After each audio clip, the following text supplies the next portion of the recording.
Kuwa mtu mzima kiimani. Kuwa mtu mzima kiimani. Imani ni kuwa na uhakika na mambo yatarajiwayo, mambo ambayo unatarajia kutokea siku za usoni ama kufanikiwa siku za baadaye. Yanaonekana kuwa ni mazuri, yanaonekana mambo mazuri ya baadaye kwa jicho la leo. Jambo lolote ambalo unatarajia kulipata kwa siku za usoni, ikiwa kwa sasa unakuwa hulioni, lakini unatarajia kwamba siku za mbeleni hilo jambo litafanikiwa, tunasema una imani kubwa. Na nimetolea mfano ya kwamba watoto wanapokuwa wanaenda shule, wanaamini siku za usoni watakuja kuwa viongozi, watakuja kuwa na wadhifa tofauti katika taifa hili, watakuja kuwa na kazi ambazo wengi hupendelea kuwa, ikiwemo walimu, madaktari, wanajeshi, wanasheria na kitu kama hicho. Kwa hiyo huwa wanatamani kufikia hapo. Bwana Yesu asifiwe. Bwana Yesu asifiwe sana. Tafsiri nyingine ni kuyaona mambo ya baadaye kwa wakati wa sasa. Manake mambo ambayo kwa sasa hayaonekani ila kwa baadaye utayaona. Tunasema hiyo ni imani. Unakuwa na imani na hilo jambo. Bwana Yesu asifiwe. Vitu vyote ambavyo vipo katika imani huwa vinapatikana katika Yesu Kristo peke yake. Fungua Efeso sura ya 1 mstari wa 18. Tasoma kwa mstari mtakatifu. Neno la Bwana linasema macho ya mioyo yenu yatiwe nuru, mjue tumaini la mwito wake jinsi lilivyo na utajiri na utukufu wa urithi wake katika watakatifu jinsi ulivyo. Bwana Yesu asifiwe. Tafsiri ya imani nimekwambia kwamba ni kuyaona mambo mazuri ya baadaye kwa jicho la leo. Kwa hiyo wengi tunakuwa hatuna imani kwa sababu macho yetu hayana nuru ya kutazama mambo ya baadaye kwa jicho la leo. Bwana Yesu asifiwe sana. Ndio maana kwenye Efeso sura ya 1 kwa sababu macho yenu yatiwe nuru, macho ya mioyo yenu yatiwe nuru, mjue tumaini la mwito wake jinsi lilivyo na utajiri wa utukufu wa urithi wake katika watakatifu jinsi ulivyo. Bwana Yesu asifiwe sana. Bwana Yesu asifiwe sana. Imani katika imani ya uendao mbinguni. Wale wote wanaotarajia kuwa katika safari ya kwenda pamoja naye mbinguni wakati wa unyakuo, huwa lazima wanapaswa kuwa na imani katika Kristo Yesu. Bwana Yesu asifiwe sana. Fungua Wakorintho wa kwanza sura 13 mstari wa 11. Wakorintho wa kwanza sura 13 mstari wa 11, nitasoma kwa mstari mtakatifu. Nilipokuwa mtoto mchanga nalisema kama mtoto mchanga, nalifahamu kama mtoto mchanga, nalifikiri kama mtoto mchanga. Tokea hapo nalipokuwa mtu mzima nimeyabatilisha mambo ya kitoto. Manake alipokuwa mtoto mchanga. Wengi tunawafahamu watoto wachanga ni watu wa aina gani? Ama ni watoto wa aina gani? Wanakuwa ni wadogo ambao wanahitaji hasa uangalizi. Anapomwambia hicho usifanye anafanya, anaenda sehemu ambayo ni za hatarishi. Anahitaji uangalizi wa kutosha kwa sababu bado ni mtoto mchanga ambaye haelewi na hatambui. Tazama somo la leo linasema kuwa mtu mzima kiimani. Bwana Yesu asifiwe. Bwana Yesu asifiwe sana. Mtumishi Paulo anasema nalipokuwa mtoto mchanga nalisema kama mtoto mchanga, nalifahamu kama mtoto mchanga, nalifikiri kama mtoto mchanga. Tokea hapo nalipokuwa mtu mzima. Bado kanisa lina watoto wachanga mpaka leo. Watu wasiotaka kutoka katika kuitwa kuingia katika kutengwa, bado wanaendelea kuwa watoto wachanga. Hawataki kuwa watu wazima, hawataki kuwa watu wazima. Bwana Yesu asifiwe. Bwana Yesu asifiwe. Bado hawataki kuwa watu wazima, wanataka kuendelea kuwa watoto wachanga tu. Lakini Paulo hapa anasema nalipokuwa mtoto mchanga nilinena kama mtoto mchanga. Stage ya kwanza ambayo tulizungumza hapa Jumapili iliyopita ya kwamba stage ile ya kuitwa unafanyika kuwa mtoto mchanga. Unahitaji kunywa maziwa, utapewa maziwa kama mtoto mchanga. Maana chakula cha watoto wachanga ni maziwa. Bwana Yesu asifiwe. Wanapewa maziwa wanakunywa maziwa, manake katika kufundishwa neno la Mungu. Wanafundishwa neno la Mungu na kujengwa kiroho. Wale ambao wanaingia katika wokovu kwa mara ya kwanza, ama wale ambao hawajakomaa katika wokovu, kwa hiyo wanapatwa maziwa yale ili kumradi kumjenga katika wokovu wake. Bwana Yesu asifiwe. Unapotoka utu uzima, manake unaingia katika ujana. Bwana Yesu asifiwe. Unapotoka katika ujana unaingia katika utu uzima. Wengi hatutaki hizo stage. Tunataka tuendelee kubaki hapo hapo katika utoto. Nasema, naliwaandikia ninyi watoto wadogo kwa sababu mmesamehewa dhambi zenu kwa ajili ya jina lake. Nawaandikia ninyi akina baba kwa sababu mmejua yeye aliye tangu mwanzo. Bwana Yesu asifiwe. Nawaandikia ninyi vijana kwa sababu mmemshinda yule mwovu. Nimewaandikia ninyi watoto kwa sababu mnamjua baba. Nimewaandikia ninyi akina baba kwa sababu mmemjua yeye aliye tangu mwanzo. Nimewaandikia ninyi vijana kwa sababu mna nguvu, na neno la Mungu linakaa ndani yenu, nanyi mmemshinda yule mwovu. Msiipende dunia wala mambo yaliyomo katika dunia. Mtu akiipenda dunia, kumpenda baba hakumo ndani yake. Maana kila kilichomo duniani, yani tamaa ya mwili na tamaa ya macho na kiburi cha uzima, havitokani na baba, bali vyatokana na dunia. Na dunia inapita pamoja na tamaa zake, bali yeye afanyaye mapenzi ya Mungu adumu hata milele. Waraka wa kwanza Yohana sura ya 2 kuanzia mstari wa 12 hadi 17. Bwana Yesu asifiwe. Hawataki kutoka hapo. Wanaendelea kushikilia dunia, hawataki kukua kiroho, hawataki kubadilika. Watu wanabaki kuendelea kuwa watoto kila siku. Nimeandika nyinyi vijana kwa kuwa mna nguvu. Unapotoka stage ya vijana, maana unapotoka stage ya utoto, maana unaingia ujana na unakuwa na nguvu. Unaitikia nyinyi kina baba ambao tayari washakomaa katika kumjua Mungu vizuri. Lakini kanisa bado linaendelea kubaki watu wengi kuwa katika hali ya utoto, hawataki kwa sababu wanaendelea kuzikimbilia hizi tamaa za dunia hii. Unapokuwa kuipenda dunia hii, maana kumpenda Mungu Baba hakumo ndani yenu. Na ndio maana mkui mpo pale pale kila siku mkiwa watoto, kwa sababu kuipenda dunia kumekuwa kwingi kwenu. Na kwa maana kila kilichomo duniani, yani tamaa ya mwili na tamaa ya macho na kiburi cha uzima. Kiburi cha uzima, tamaa ya macho, vyote hivi vinawahangaisha sana watoto. Mtoto kutembea na mtoto kwa mama ile tamaa ya macho. Bado watoto wapo kwenye hiyo. Hawataki kubadilika. Bwana Yesu asifiwe sana. Inatupasa tutoke kanisa na tukue na tuwe watu wazima. Tutoke katika utoto tuwe watu wazima. Na Bwana Yesu Kristo atatuwezesha tuwe watu wazima. Unapokuwa mtu mzima, kwanza unamheshimisha Kristo. Kristo anaona hakika kuna mtoto wake ambaye amekuwa sasa, anaweza kujisimamia. Anaweza kujisimamia mwenyewe na kutembea mwenyewe kivyote. Bwana Yesu asifiwe. Kwa hiyo inatupasa sisi leo kuwa watu wazima na tukue na tuongezeke.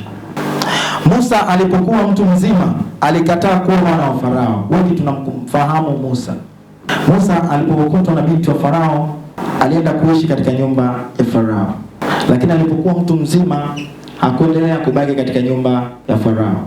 Aliamua kutoka, akaenda akaoa mwanamke Mkushi, akazaa nao watoto wengine. Bwana Yesu asifiwe. Maana yake ni nini? Ni kwamba Musa angeendelea kuwa mtoto kwa Farao, maana yake angeendelea kuwa katika ukoo wa Farao. Bwana Yesu asifiwe.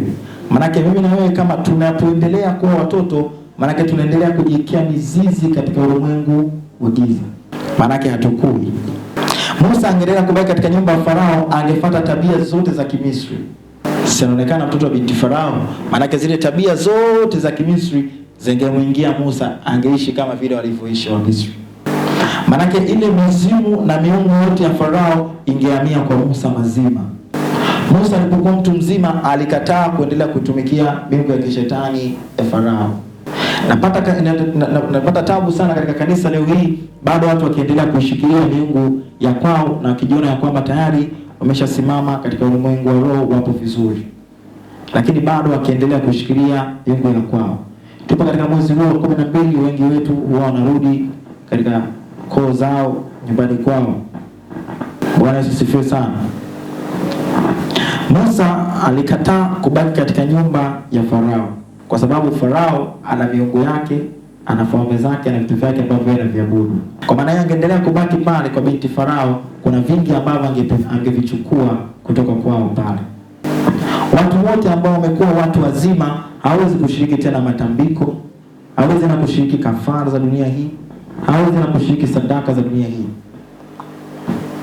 kwa sababu tayari wameshakuwa watu wazima kiimani.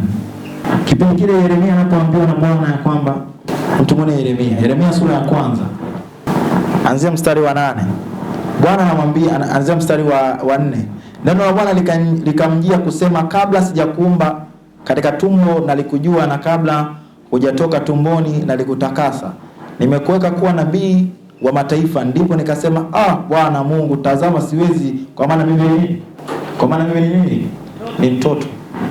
Kwa nini alijiona mtoto? Alijiona hawezi. Bwana asifiwe. Nimekuweka kuwa juu ya mataifa, lakini bado mimi kwa kuwa ni mtoto. Na bado tunajiona hivyo, sisi bado ni watoto. Lakini Bwana tayari anasema, tangu kwa mama nalikujua. Wewe unaomba mimi ni mtoto.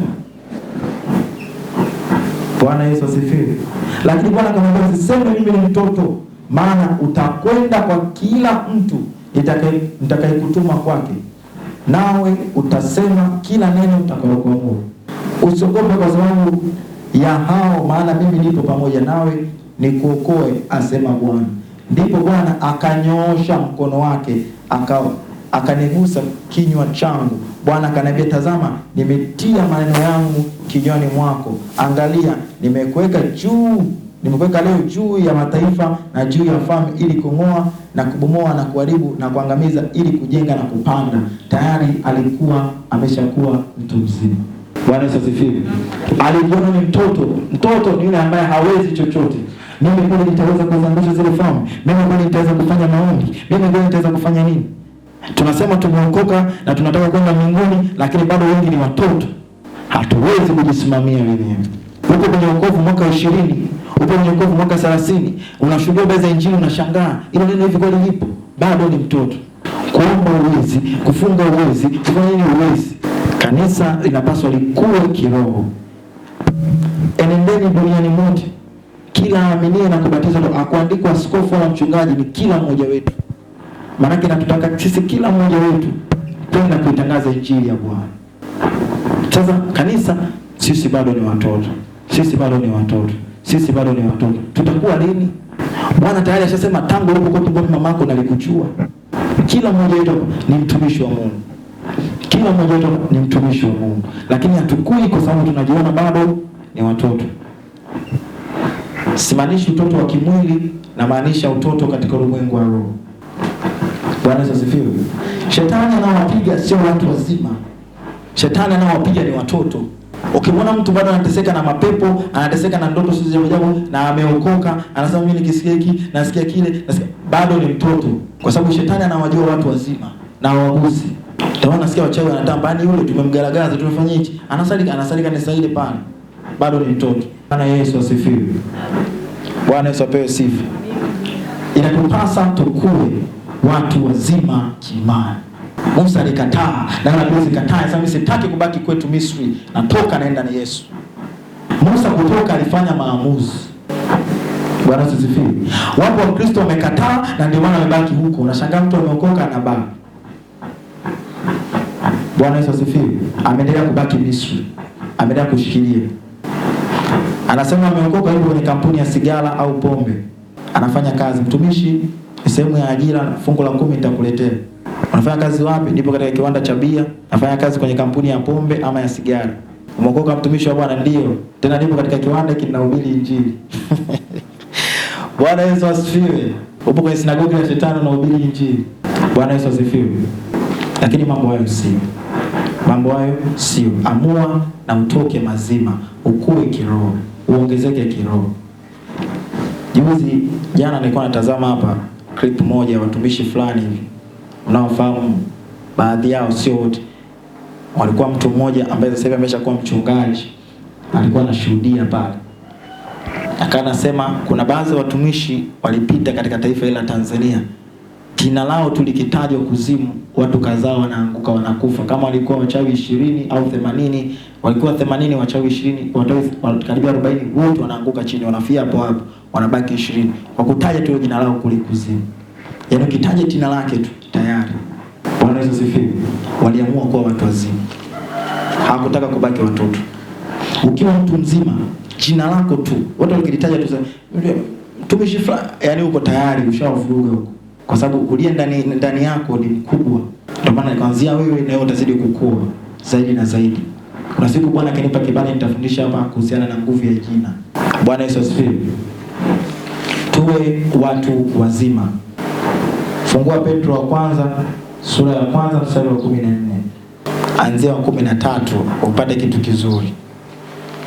Kwa hiyo vifungeni viuno vya nia zenu na kuwa na kiasi, mkimtumaini kwa utimilifu ile neema mtakayoletewa katika ufunuo wake Kristo Yesu. Kama watoto wa kutii, msijifananishe na tamaa zenu za kwanza za ujinga wenu, bali kama yeye aliyewaita alivyo mtakatifu, ninyi nanyi iweni watakatifu kama mwenendo wenu wote. Bwana Yesu asifiwe. Bwana Yesu asifiwe sana. Kama yeye alivyo mtakatifu, na sisi tuwe watakatifu. Kwa maana imeandikwa, mtakuwa watakatifu kama kuwa mimi ni mtakatifu. Na ikiwa mnamwita Baba yeye hahukumui kila mtu pasipo upendeleo kwa kadri ya kazi yake, Baba atahukumu kila mtu bila upendeleo kwa kadri ya kazi yake. Maana kama kila mtu atatoa hesabu. Enendeni kwa hofu katika wakati wenu wa kukaa hapo kama wageni. Bwana asifiwe. Nanyi fahamuni kwamba mlikombolewa si kwa vitu viharibikavyo, kwa fedha au dhahabu, mpate kutoka katika mwenendo wenu usiofaa mliopokea kwa baba zenu, bali kwa damu ya thamani kama ya mwana kondoo asiye na hila, asiye na waa, yaani ya Kristo, upendano wa ndugu usio na unafiki kwa kutii. Kumbe Bwana Yesu asifiwe. Kumbe unapotii ndio unainuliwa. Unapotii unainuliwa. Mungu anaposema na wewe tii tu. Tii tu. Wanangu leo nataka ufanye 1 2 3 wewe tii. Basi nimekusikia baba. Akikwambia fanya hichi wewe tii. Nimesikia fanya hichi wewe tii. Chochote anachokuambia Mungu wewe tii. Alafu utashangaa unainuka kiroho. Ndio formula ya Mungu ni tofauti kidogo. Yaani anataka utii zaidi. Lakini ukikokota kwa nguvu zako uinuki. Ukisema nataka ni push, mimi mwenyewe kwa nguvu zangu huwezi. Ila Bwana anataka utii. Akikwambia toa pale, toa. Akamfanya hichi, toa. Akamwambia leo omba. Leo ulifanya hichi, fanya hichi. Yaani wewe sikiza tu sauti yake. Unapotii ndo anakuinua. Unapotii na kuinua. Unapotii na kuinua anakuongeza. Lakini usipokuwa mtii tu basi kazi yako itaishia kwa. Bwana Yesu asifiwe. Andea 23. Kwa kuwa mmezaliwa mara ya pili, si kwa mbegu iharibikavyo, bali kwa ile isiyoharibika, kwa neno la Mungu lenye uzima lidumuo hata milele. Bwana Yesu asifiwe. Bwana Yesu asifiwe. Kuwa mtu mzima kiroho. Bwana Yesu asifiwe sana. Kwa nini unaendelea kufanya hayo yale ambayo unaendelea kuyafanya wakati ambao hujaokoka, alafu bado unaendelea nayo mpaka leo? Wakati ambao hujaokoka kuna mambo ulikuwa unayafanya. Baada ya kuokoka yale mambo bado unaendelea kuyafanya. Lini itakuwa? Inakupasa uyaache, kwa sababu Kristo alisema nimeshaondoka vitu vyote vilivyoharibika kwa damu yake, kama kashatutoa huko, lakini wewe unataka kurudi, unaendelea kufusi. Bwana Yesu asifiwe. Bwana Yesu asifiwe. Kanisa la Gombo wakati mwingine huwa tunatamani mtu anapokuja hata asijue mchungaji ni huyu. Bwana asifiwe. Asijue mtumishi wa Mungu ni huyu. Anapopokelewa mtu yote pale atakapofika, akikutana na mshirika mmoja amekaa pale, anapomuona tu anajua kabisa ili kanisa lina namna gani. Bwana asifiwe. Yaani atakapoonekana mshirika mmoja wapo tu, anaweza kwa namna nilivyofika nikakuta kanisa, nikakuta watu wanavyoomba vile, ili kanisa linaonekana sio la kawaida. Babao yupoje? Namna unaposoma neno la Mungu, huyu babao yupoje? Yaani namna ambavyo ukienda sehemu utaenda kutumika, watu watauliza, wewe mchungaji wako huyu yukoje? Mwingine kama juzi dada mmoja, kwa mtu mmoja na ndio hapa kwa anashuhudia, anasema afika sehemu amekuwa baraka, wanamuita mchungaji. Sasa huyu mchungaji bila kukua, lazima kuna kitu ameona huyu ndugu yangu amesogea, amekua. Yule si huyu, amekua kiroho. Sasa hivi sio kulialia tena. Sasa hivi anasimama anaenda. Penye kupiga tunapiga wote. Kwenye kusimama tunapiga wote. Simu kama zimepungua. Niombe zinapungua, sababu watu wanakuwa kiroho. Wanaweza kujisimamia. Bwana Yesu asifiwe sana. Wala msishirikiane na matendo yasiyozaa ya giza, bali myakemee. Bwana asifiwe. Mnapaswa myakemee matendo yote ya giza. Myakemee. Kwa kuwa inasema kwa kuwa yanayotendeka kwao kwa siri ni aibu hata kuyanena.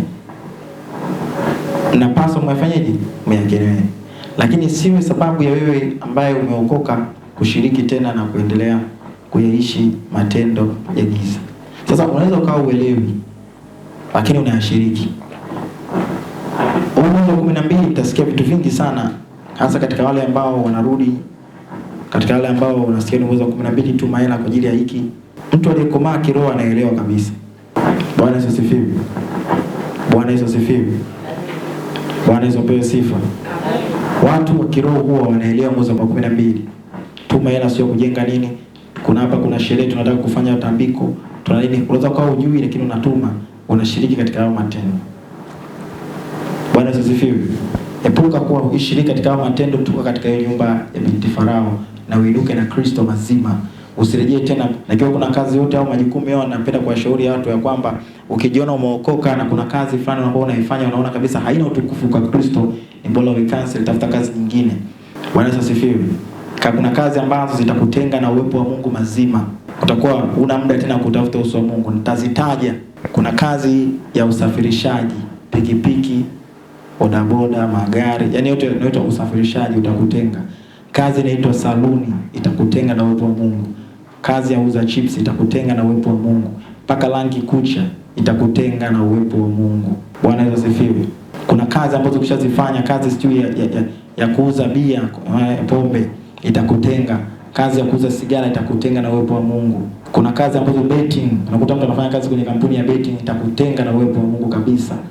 Kwa hiyo huwezi kukua kiroho kwa sababu upo hapo. Napaswa utoke tafute kazi ambayo itakuwezesha vizuri. Ufanye kazi nzuri. Zipo kazi ambazo zina utukufu mzuri tu kwa Mungu, utaendelea nazo. Haijalishi kuna maslahi makubwa, maslahi, lakini angalia kwamba ni kipi ambacho utakifaidia wewe. Utapata fedha dunia hii lakini utaikosa mbingu. Kwa sababu gani? Msema pale kuna maslahi makubwa. Sasa kipi bora? Upate maslahi ya dunia hii na uje ukose mbingu ama vipi? Mambo muhimu ya kuzingatia. Anasema akamwambia, inuka uende zako, imani yako imekuokoa. Watu wote ambao ukiona Kristo aliwaponya na kuinua na kuwezesha, imani yao kwanza ndio iliwezesha wakapona. Imani yako imekuokoa. Kwa maana pasina imani manake huwezi kuinuka. Na ndio maana tumesema hapa kukua mtu mzima kiimani. Manake ili uweze kuwa mtu mzima inakupaswa imani yako nayo iweze kukua. Nayo imani iweze kuongezeka. Na uweze kuinuka kivyyote. Bwana asifiwe. Manake kuwa kiimani thabiti, kuhakikisha unakuwa kiimani thabiti. Inakupasa ushinde ulimwengu giza, ushinde. Yohana sura ya 1 mstari wa 5 Waraka wa kwanza wa Yohana sura ya 5 mstari wa 4. Bado tunarudi pale pale kwenye imani. Huwezi kushinda ulimwengu kama una imani. Sasa imani ya kukua kiroho inakupasa uongezeke zaidi. Ukue. Watu wazima wote wanaweza kudai hili neno kwa sababu tayari wameshaweza kukua kiimani, wameweza kukua na kuweza kujitetea na kujipigania wao kama wao. Bwana Yesu asifiwe. Usiogope kujaribiwa imani yako. Petro wa kwanza sura ya kwanza mstari wa 7. Ili kwamba kujaribiwa kwa imani yenu ambayo ina thamani kuu kuliko dhahabu ipoteayo, ijapokuwa hiyo hujaribiwa kwa moto, kuonekane kuwa kwenye sifa na utukufu na heshima katika kufunuliwa kwake Yesu Kristo. Watu wote waliokuwa na kuongezeka kiimani itapimwa imani yako. Ndio maana Jumapili nikasema kwamba siku ya pili lazima ndio siku ambayo itapimwa. Upo kweli kwenye imani wewe? Wewe kweli umekuwa mtu mzima? Utatetereka katika imani yako? Kwa maana yake kuna majaribu yatakuja. Bwana asifiwe. Mtatestiwa. Mtapimwa. Yatakuja matufani ambayo mpaka mwenyewe utashangaa. Utasema, hiki ndo nini? Ndio namna unataka kuwa mtu mzima. Utapimwa kwanza kwenye ulimwengu wa roho, utatestiwa kwenye ulimwengu wa mwili, utatestiwa. Usipokaa sawa sawa ndio umetoka hivi. Na ndio hiyo muda wa kutestiwa tunaita ndo siku ya pili. Unapoenda kupimwa imani yako, ukue ovyo ovyo. Bwana Yesu asifiwe. Napenda kuona anaambia neno moja. Anaambia shetani anamweza mtu yote. Sasa wana gani? Shetani anamwingia mtu yote. Rudi nyuma yangu shetani, mtu ambaye alikaa na Yesu miaka 3 na nusu. Rudi nyuma yangu shetani. Kwa unaweza kujaribiwa hata kupitia upipisho wa Mungu. Katestiwa. Imani yako ikoje? Lakini huyu mtoto mdogo huyu, ukienda tena sehemu ya pili hapa, anapozungumzia mara ya pili kwa habari ya mtoto mdogo, ni kwa sababu ya huyu mtoto mdogo bado hana uwezo wa kupambanua pia. Amen. Huyu mtoto mdogo ina maana anaweza akashika hata mavi ya kuku pale akaweka mdomoni. Yaani kama hivi mzazi huwezi kumlaumu. Hata kinyesi chake anaweza pia kujichafua. Anaweza kuingia kwa mtu ambaye pia ni hatari kwake. Anaweza kacheza na nyoka. Anaweza kachezea hatari na asijue kwamba ni hatari. Na ile hatari anaweza kaanguka na ukashangaa hazuriki. Amen. Bwana Yesu asifiwe. Kwa ndivyo hivyo ilivyo kuna ulimwengu wa roho wa watoto katika mbele za Kristo. Amen. Kwamba anaweza kaenda kwenye hatari na bado asizurike kulingana na ulinzi ambao Mungu anakuwa anamwekea yule mtoto mdogo. Amen. Lakini anapozungumzia vijana, anazungumzia kijana, mtoto mdogo anaweza kavaa chochote. Anaweza kavaa chochote. Na kwake haisumbui. Mtoto wa kike, mtoto wa kiume anaweza kavalishwa hizo na isimsumbue. Anaweza kala chochote yeye asijue kwamba hiki ni kichafu, kibaya, kizuri, chema hasijue. Anaweza chochote yani akaenda akaingia popote na isisumbue. Amen. Kwamba ni nini? Unaweza kama mtoto mdogo wa kiroho. Mtoto wa mdogo wa kiroho amezungumza hapa kwamba anasema msifuatishe dunia. Kila kilichomo dunia, msipende dunia. Ukipenda dunia kumpenda baba hakumu ndani yake. Ni nini? Mtoto mdogo wa kiroho yeye anaipenda dunia. Yaani yeye bongo flavor yumo, sio kwenye saluni yumo, amezungumzia hapa vitu vyote, yani chochote kile, yani chochote ambacho kinaweza kikamzuru kwa waganga yumo. Huyo tena atarudi kanisani. Huyo ataenda tena kwenye kunywa kidogo, huyo tena kwenye halo kidogo na hivi. Yani anavuruga tu. Ni kama vile mtoto anavyoweza kuingia kwenye uchafu wowote akajichafua tena na mzazi ataenda tamusha. Amen. Atavaa chochote mtoto mdogo mchanga, atakula chochote, ataenda popote, atafanya chochote, asijitambue mtoto mchanga huyo. Lakini pia mbele za Mungu inavyozungumzwa ni hivi, watoto wachanga sio rahisi kuona pia ufalme wa mbinguni. Kwa nini? Yeye anashika uchafu wote. Anazungumzia kwa habari ya vijana. vijana, kwa sababu sasa kijana ana uwezo wa kusema sitaki kula hichi, hiki sio kizuri kwangu. Kijana pia anachagua cha kuvaa, anachagua watu wa kuzungumza nao, anachagua pia pa kwenda.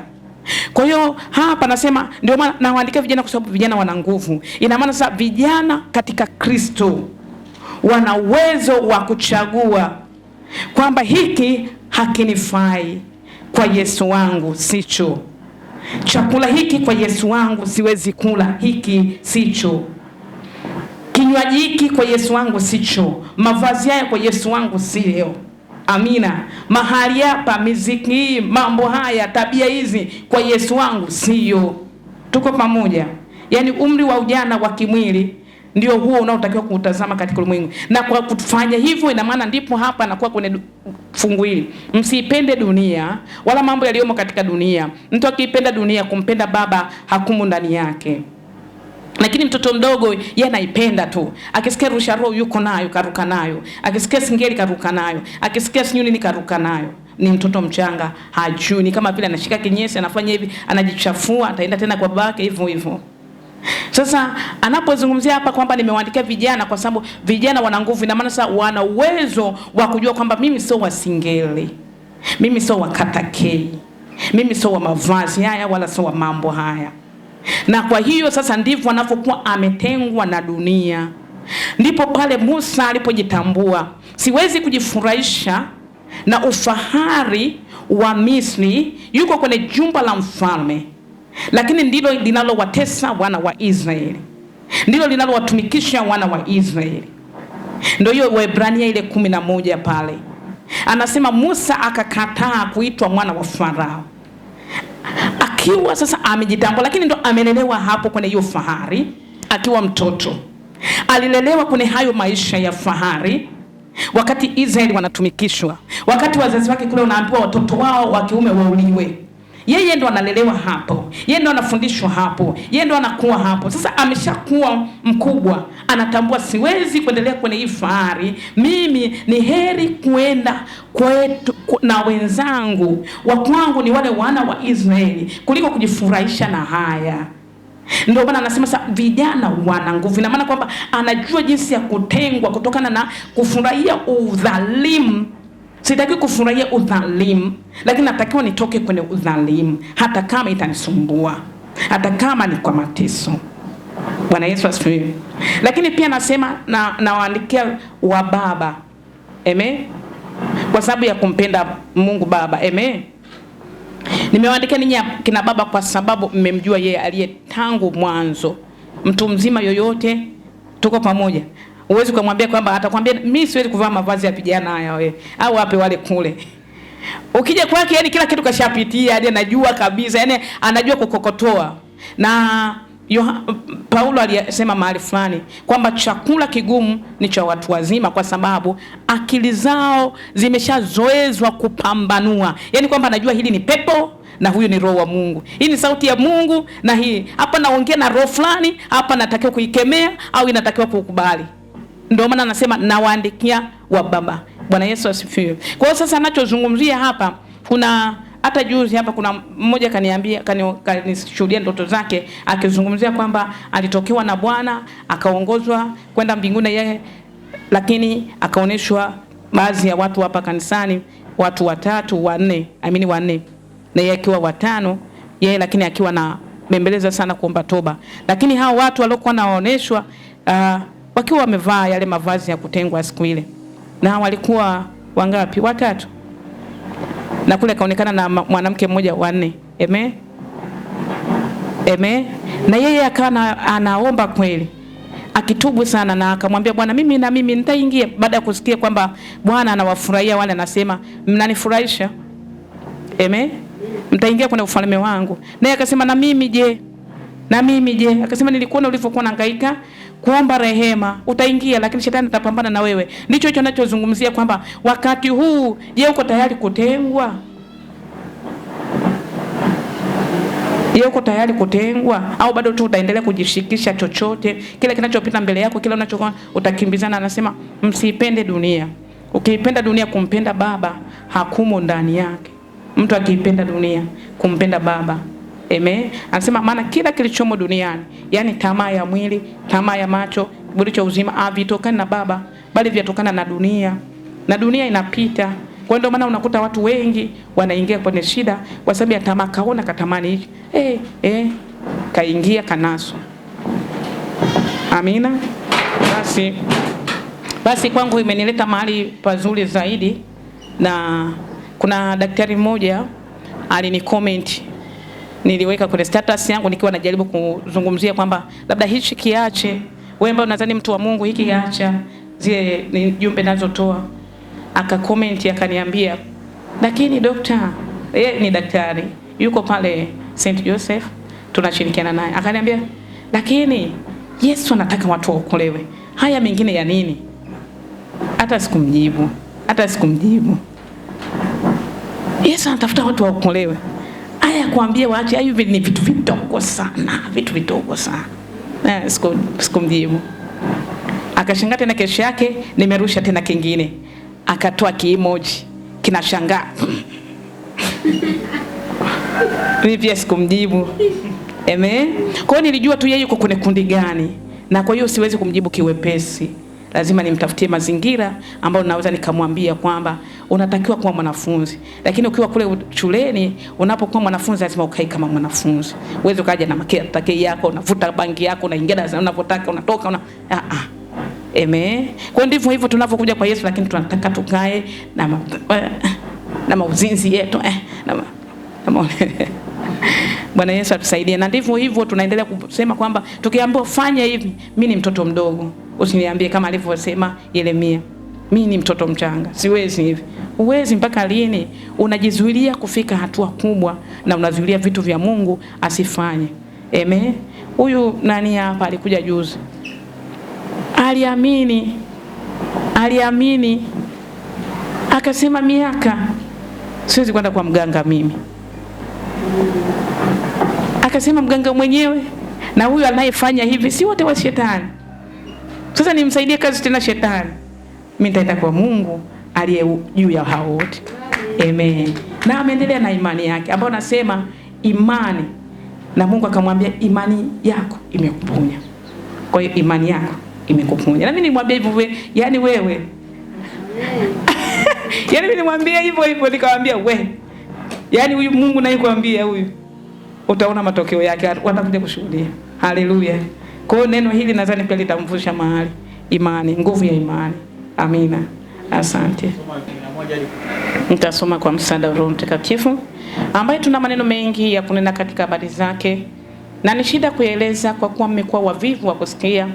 Kwa maana iwapasapo kuwa walimu, maana wakati mwingi umepita, mnahitaji kufundishwa na mtu mafundisho ya kwanza ya maneno ya Mungu, nanyi mmekuwa mnahitaji maziwa wala si chakula kigumu, kwa maana kila mtu atumie maziwa hajui sana neno la haki, kwa kuwa ni mtoto mchanga. Lakini chakula kigumu ni cha watu wazima, ambao akili zao kwa kutumiwa zimezoezwa kupambanua mema na mabaya. Amen.